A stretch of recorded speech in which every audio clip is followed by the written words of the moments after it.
I don't know, can you say this is a defining game already this early on in the season? Probably not.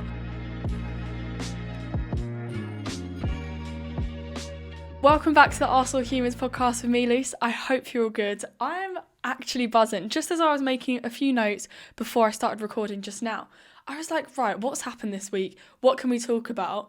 And I was like, oh my God, Arsenal have had such a good week of football. I mean, both the men and women have obviously won their games, which I'll get into in a little bit. But I feel like also what we're seeing, there's so much stability. I've got so much hope. And I think that's just ultimately because there's good squad depth as a whole. I mean, if you look at my predictions last week, somehow I managed to predict that the women's side would win 5-2 and the men's side would win 3-0. Obviously, the men did win 3-0, women won 5-1. Mad predictions. Crazy. But we'll dive into obviously all of those games, what's happened this week and why I'm in such a good mood and why you should be as well if you're an Arsenal fan, because it is a good time. I feel like, yes, there's a few question marks over certain players and a few worries maybe, but it's literally early stages. I mean, it's game week 2 of the WSL. It's only game week, 4, 5 of the Premier League.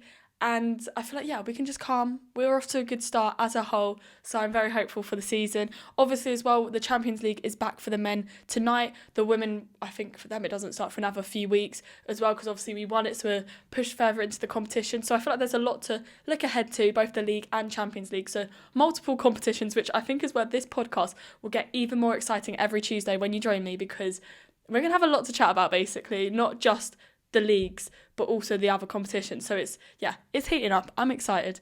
But anyways, before I carry on waffling, let's get straight into that warm-up poll, which obviously, if you're new here, this is what I do every week, which basically just gives you guys a bit of a interaction and makes me have other views, if that makes sense. I don't know why I was pausing so much. It basically makes me have other views on certain topics to think, am I just the only one thinking this? Am I not?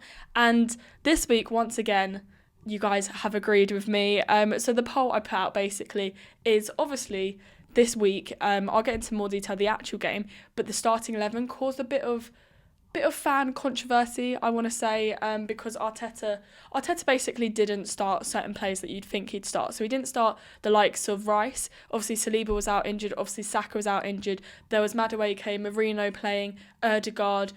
Mosquera was covering for Saliba. We had a lot of different options, and I was like, what question can I put out based off this? Because I feel like that was the most spoken about thing, I feel like, this week in terms of if you're an Arsenal fan. So I was like, right, let's go with Rice, because I feel like that's a key player who always plays, always starts, and we always rely on. The minute we signed him a few seasons ago, he's always been that stable, either CDM or more of an attacking midfielder. So the question, somehow I've managed to waffle even more. The question I put out is, should Rice start on Sunday? And that is obviously because he didn't start in this game, and we've got City at the weekend. Yes, we've got a Champions League fixture tonight, but I was like, right, do we want to see him back in the starting 11? Because if I'm being honest, it worked out very well without him in that starting 11.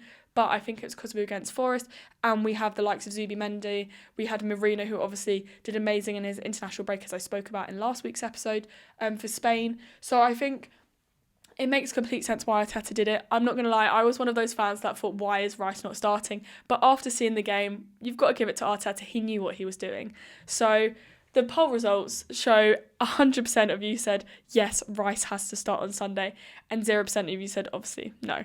So yeah, I'm going to have to agree, because I think this game, it worked really well, and it's great to see Arteta experimenting with different starting lineups and that he can do that already. It's just so early on in the season to see this, so it's really good that he's already taking risks and not playing key players. But then obviously Zubimendi went on player of the match, so I think it is really interesting. I think having the midfield option of Zubimendi, Marino and Odegaard, obviously we won't see that because Odegaard's out injured, so it looks unlikely that he'll be playing in tonight's game and probably not playing in Sunday's game either, or if he does, he'll maybe come on. I don't see him in that starting 11, so I think having Rice is a guaranteed.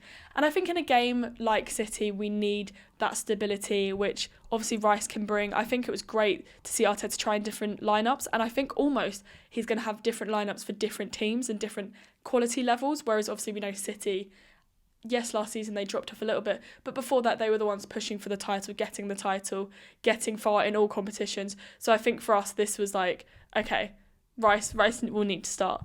So I completely agree with that. And obviously, if you didn't get the chance to vote on the poll, because I literally did put it up this morning, so it's actually up for about 2 hours, I want to say. So obviously 100% of people might not have thought that if you're listening now. So if you do disagree, let me know down in the comments who you'd want to see, especially who you'd want to see as the starting midfield three, because I think that's more of the question rather than just individual players, because it's who works well with who. Because if you have Rice, then you're not going to have Marino, but you will still have that Zubimendi player behind. So I think it would just be really interesting to see your thoughts. So let me know down in the comments. But before I carry on waffling, this has been a great week of football for Arsenal. 6 out of 6 points have obviously been achieved, earned, gained, deserved, whatever you want to say. We got those 6 out of 6 points, and let's talk about why and how that even came about.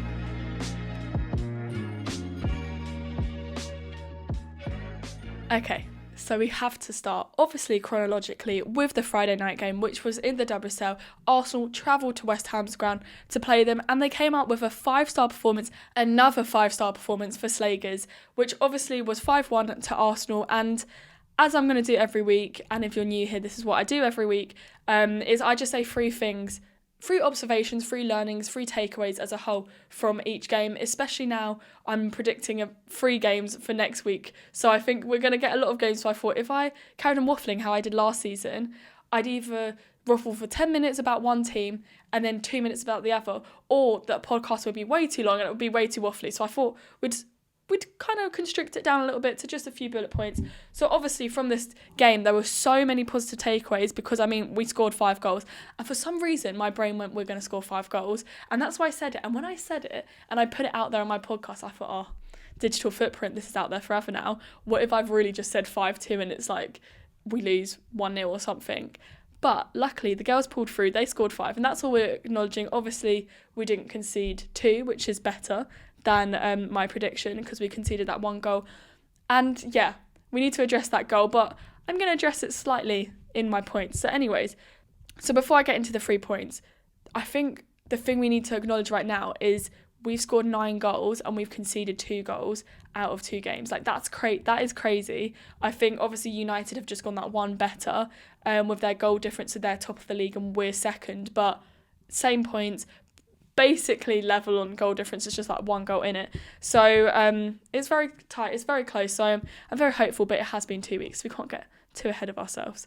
Anyways, the first thing I took away from this game, just watching the whole game, was that Olivia Smith is their best summer signing. I think what she does on and off the ball, she brings that pace, she brings that speed. She's very sharp with how she runs in and out. I think it's also effective how she makes runs into the midfield spaces, and that's exactly how the Russo goal happened, which, by the way, was a mad goal that I'm going to talk about in literally about a minute's time. But that goal was crazy, and it all came from Olivia Smith assisting it. And I think she's had the best start to the season out of lots of players. I know we had Tamberg, who got that goal and assist in her first game for Spurs. We also had Alyssa Thompson coming on the pitch doing really well. And we've had key players in other teams. But for me, maybe I'm a little bit biased. I am quite biased.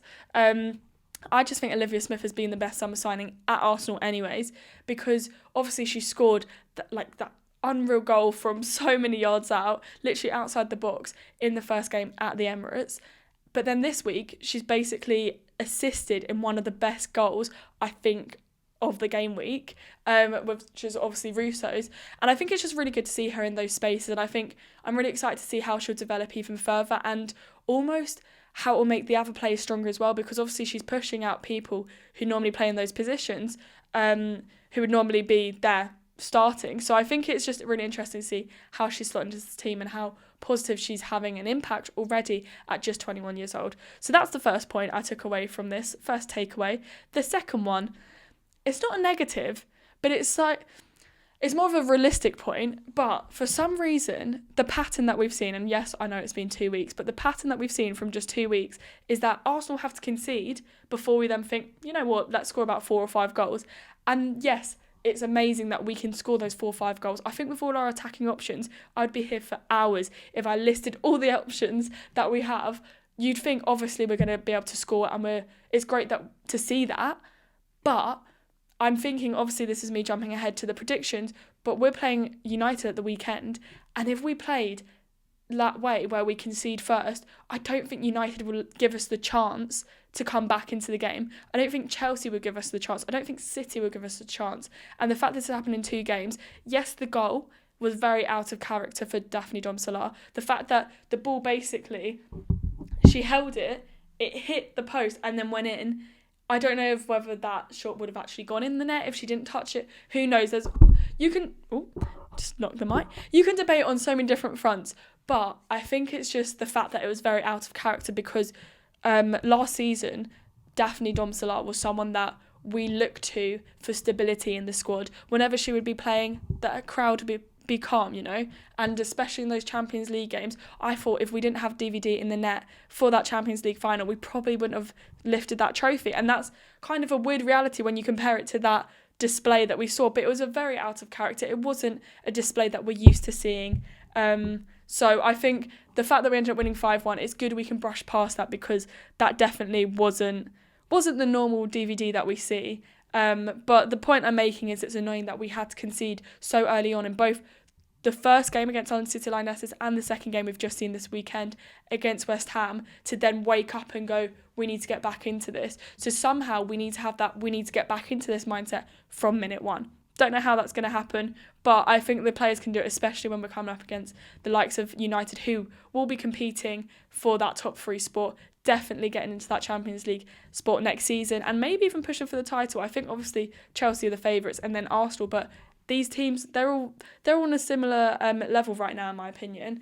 And the final takeaway from this game has to be Russo's got to get the Ballon d'Or. I don't know if this counts as a takeaway just from this game because it's more of a observation from games as a whole, but the fact that she was going to get player of the match before she even scored, before she even got that assist, just says a lot. I think for her, she's very underrated, and it's what she does off the ball as well as what she does on the ball. I think a lot of strikers you see, if I'm comparing this to the men's game, you see the likes of Haaland, Gyökeres, they do what they need to do. Obviously, they're great players.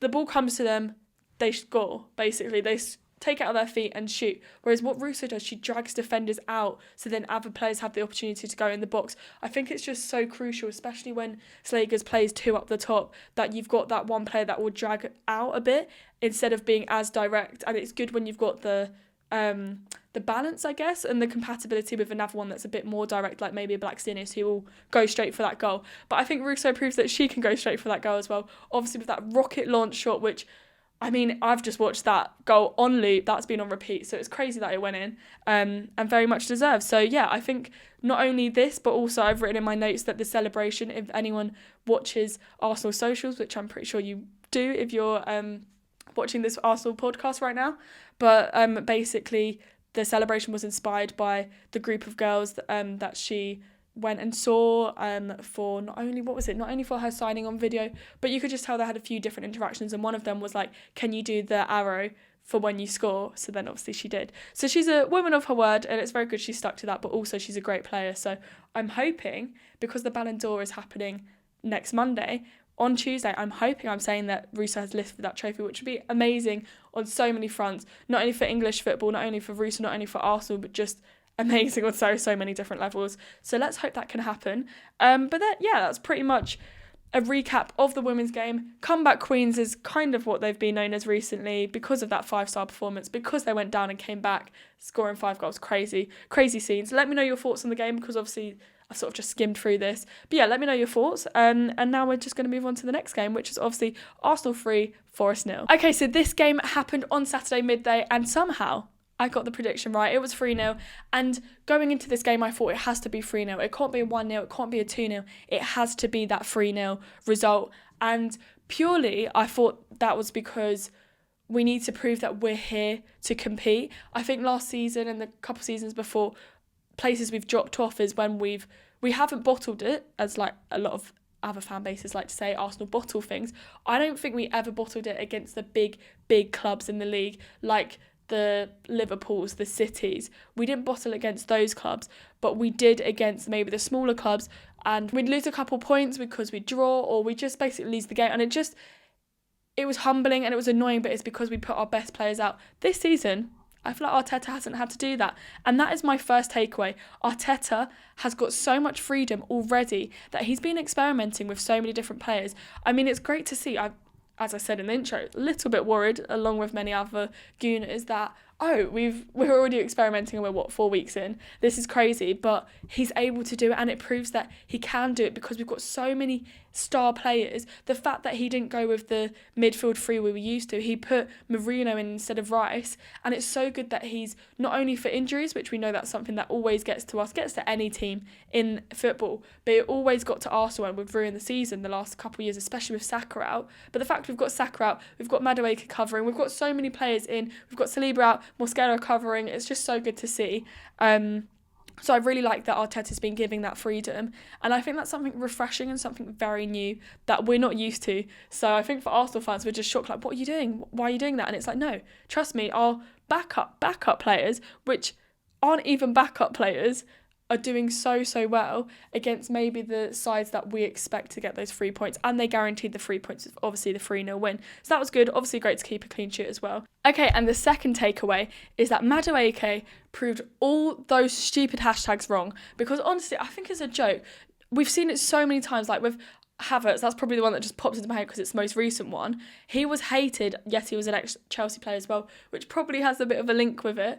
And all the Arsenal fans were like, not all of them, quite a few Arsenal fans were like, he's going to be really bad. Like, no, we don't want him. No. Now everyone's like, yeah. And I think partly, like, the main reason is due to his direct and forward-thinking play. Yes, he's overlapping players, but he's also just running at players. He's not scared of the ball, and that's something that you love to see. And I think because he's so versatile, he could play on that left, he could play on the right. We've also got Eze who could play on the left. We're in a very good position right now, and I think not only is it great for Arsenal right now, but also it's great for Arsenal in the future, because other games where it's like, do we start Saka? Do we start Madueke? We have that option now, and I think it's so good that our backup, which is crazy I'm saying he's a backup because he's been one of our best players on the pitch, is so good, because it just puts Arsenal fans at ease, it just puts Arteta at ease, and also it means that Saka can take those minutes off, because that's something that we've seen has been a downfall of Arsenal not reaching that silverware the last few seasons. Saka gets injured, everything goes downhill, and we're like, oh my God, what do we do? We've been relying on that one player, whereas we don't need to. We can rest him. He doesn't need to get injured. Yes, he's injured right now, but he can almost ease his way back. He doesn't have to jump straight back in because we have no one else. So I think that's really good, and I think ultimately that competitive nature internally at the club, with them two competing for that starting spot, will be so good, and it will benefit us as a whole. And I feel like it's got to that point where, even going back to my warm-up poll, who would you start, Rice? Who would you start, Saka or Madueke? Obviously for me, I'd start Saka, but Madueke has proved to be such a key player right now. And when Saka's back fit, he is obviously one of the best players on the pitch for Arsenal. But I think it's just so good that now we have those question marks, and it's not even like you could get it wrong. Like, so many people were like, we shouldn't start Rice. And I was like, what? But then it worked out that way. And same for this week, there'll probably be some players that don't start. And I think everyone just needs to sit back and go, you know what, whatever Arteta does, whatever he starts, whatever players are on that pitch, they're going to do something. And that's what we've got to think, because honestly, Madueke proved every single person wrong. The final thing, which you've probably gathered from everything I've been talking in terms of Arteta's side, the final takeaway from this game that I think I've seen in the first few games, but it's accumulated to this most recent game, is that this season just feels a little bit different, but in the best way possible. And that is because, I'm not saying we're automatically going to win the title, by the way, but I'm saying it's just there's a good feeling about it because we have so many options. Mosquera has been playing unreal, phenomenal player, such a young player. You can tell he's a different build at the back. He's so tall. I feel like we definitely have one of the tallest defence lineups in the Premier League, probably. But to slot into Slegers' shoes, which I know a lot of Arsenal fans have been like, oh my God, like we should be worried, but we're actually not. And it's just so nice that it just feels different. We're not relying, like I've said, on one or two players, and if they get injured, the season's over. The season's not over. If anything, Ødegaard being out, Saka being out, Rice not even starting, if you told us that this time last season, we'd go, oh my God, this is it, this is us done. But because Arteta has brought the right players into the club, and Arsenal as a whole have just been thinking about this season, I feel very confident, but I'm feeling very confident on different fronts. I don't think we're going to necessarily win every single thing. I'm not saying Arsenal men are going to get that quadruple, but I think we have a good chance of progressing far in these competitions. And yeah, I'm feeling good about the season as a whole. So yeah, I guess that was a little bit of a look at both games that have happened this week. Very good games for Arsenal fans. I don't think there's any worries. We are very early on into the season, but we're off to a great start, and I think that's what we need to hold on to. We can't be pessimistic right now. We can't be realistic. Just be hopeful, because it's looking good so far. So I'm very happy. But obviously one of those games, one of those competitions rather, that Arsenal are competing in, that I think we're going to be confident in and hopefully progress far, is the Champions League, which kicks off tonight for the men. So let's get into my predictions for this week.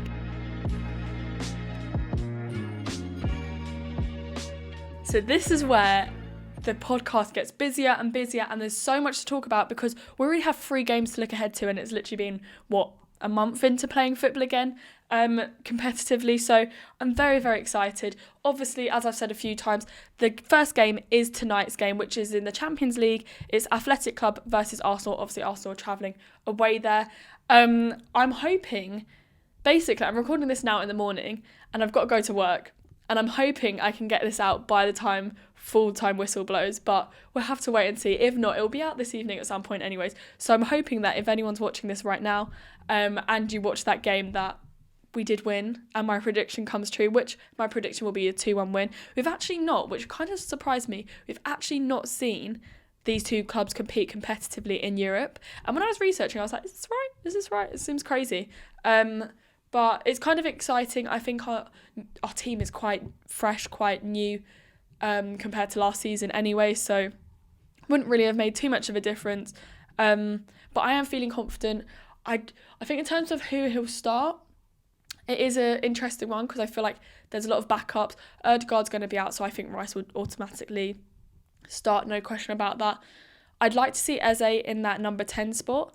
And then maybe Madueke on the left and Ethan Nwaneri on the right. I think Miles Lewis-Skelly and Ethan Nwaneri have been 2 players that we've sort of forgotten about the last couple of weeks, and I think they should be back in that starting 11. And I think this could be a good game for it. Yes, it is a Champions League game. It is a big game, but I think they're ready for it, and I think they can do it. They've proved in big games before that they can do it. So I think having them 2 back on the pitch would be great, especially if it means that we can see Eze in that midfield 3 with Rice, Eze.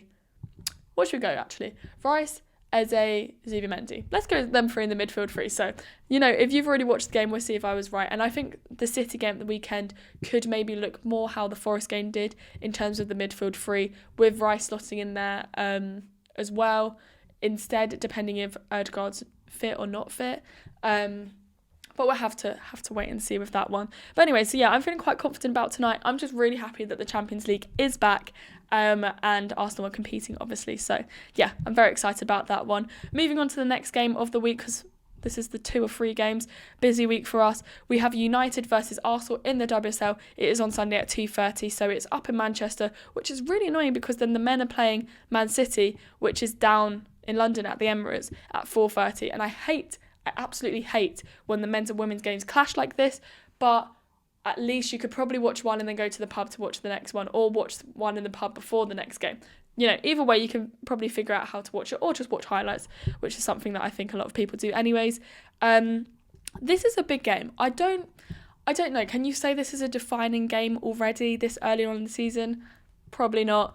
I don't think if we lost this game, it should be too concerning in terms of how well we do, but I just think Chelsea are playing Leicester City, and Chelsea are obviously Arsenal's biggest competitors in the WSL, so we know that they pretty much shouldn't be dropping points. I mean, they did last season actually, but they shouldn't be dropping points to Leicester City, so we need to make sure we're staying on our A game. So yeah, I think this is going to be a tight game. I think this is the first game this season that both teams will be tested, because I don't think the teams that we've played before have really given us that challenge. It's given us a lot of freedom. The fact that both Arsenal and United have scored 9 goals this season already just proves that they haven't really been tested enough. But it also proves that they've got great attacking players. So I think for Arsenal, we need to be hot on defending that. I think I want to see Ruben Moy on that pitch. I really want to see her on that pitch against the likes of Millard, Riviere going down the wing. I want to see Ruben Moy. I want to see Katie Reid as well.